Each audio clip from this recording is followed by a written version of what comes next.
I guess in 2015, you had a new show called Hansen versus Predator. Mm-hmm. Okay. And I guess 10 people were arrested? 11. 11 people were arrested. What was the premise of this show? It was very similar to Catch a Predator. It was rebranded. It was something I wanted to do. I thought we could, we hadn't done a Predator investigation for a number of years, and I thought it was time to go out and do it. So we produced it. And it became a part of Crime Watch Daily, which is a syndicated show that I hosted and reported for a couple of years.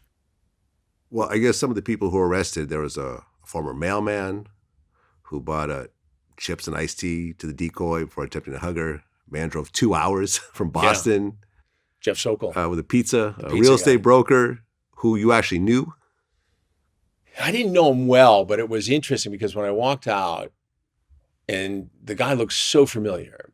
And when I came out, he said, Chris, no, it's not what it looks. And I knew him from somewhere. And the rest of the crew thought, well, he just knows him from television. But he ended up being a fellow who rode the commuter train, who I knew just from the train back and forth between Connecticut and New York. So yeah, this was a fellow that I had met and talked to before. Well, the most serious one was an Army vet. Correct. Who tried to get the girl into his car. Yeah.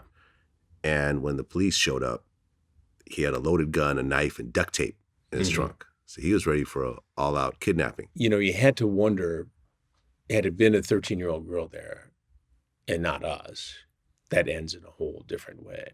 Mm. You know, and this is Fairfield, Connecticut. So it's not like we're in some horrible area. And it doesn't matter what area we're in. We can be in lower class, middle class, upper class. You're going to get people. We did one, just weeks ago in Michigan for a new series, a Predator series. And again, we had a Michigan prison guard. We had a guy who worked in the auto industry. We had a guy who was a cop in Lebanon. We had a babysitter. I mean, a guy who had done work in the governor's home, the same governor who was targeted in a kidnapping plot. I mean, this is still going on. And it's become more prevalent, I think, because there are so many more platforms, social media platforms, where predators can potentially approach children. And think about the pandemic. For a year now, I don't know if you have kids or not, but every kid has been doing everything online, whether it's interactive gaming or whether it's communicating or seeking entertainment. And predators have more chances to approach kids than ever before.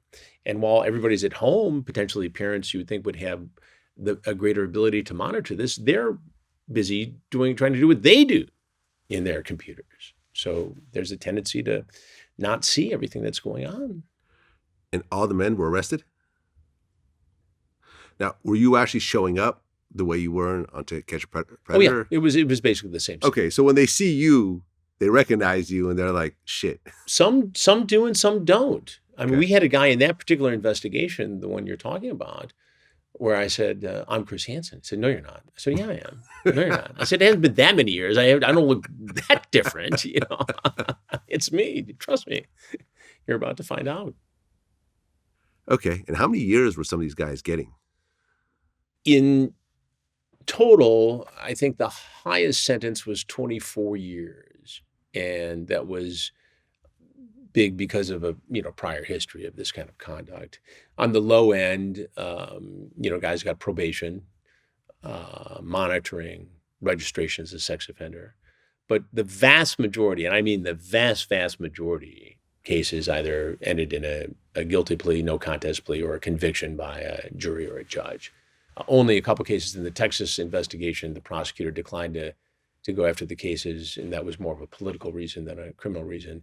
But once police did a parallel investigation, virtually all the cases were prosecuted successfully.